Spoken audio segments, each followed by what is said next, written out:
Okay, well, recently I wrote a program that filled a space with random, non-overlapping squares. So, since I'm trying to learn 3D now, I have just finished writing a program that places cubes instead of squares in 3D space instead of two-dimensional space. And basically what's happening is there's a 1200 by 800 pixel square, but it has depth of about 800 pixels. And I've designed it so that no cube can come within 10 pixels of any other cube, whether in XY space or in three-dimensional space.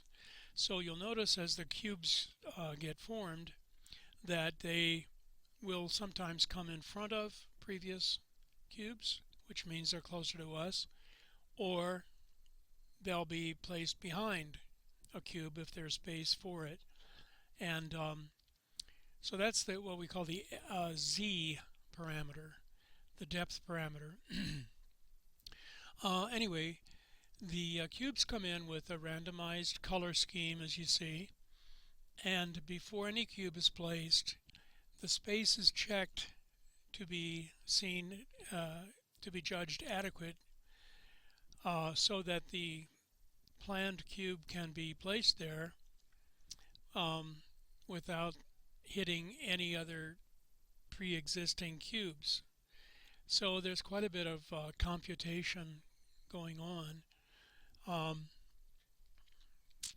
The program actually is quite simple. It's simply a 3D space with the instructions of, the size of the cubes to draw, and the instruction not to come any closer than 10 pixels to any other already drawn cube.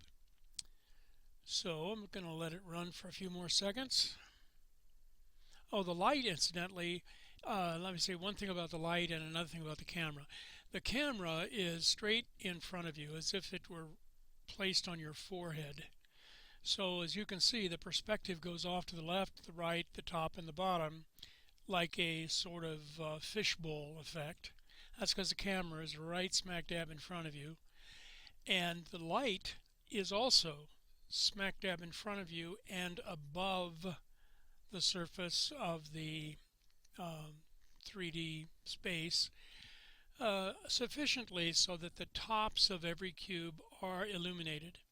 And there is no shadow at all except for the shadow caused by each cube on itself. So no cube casts shadow on any other cube except itself.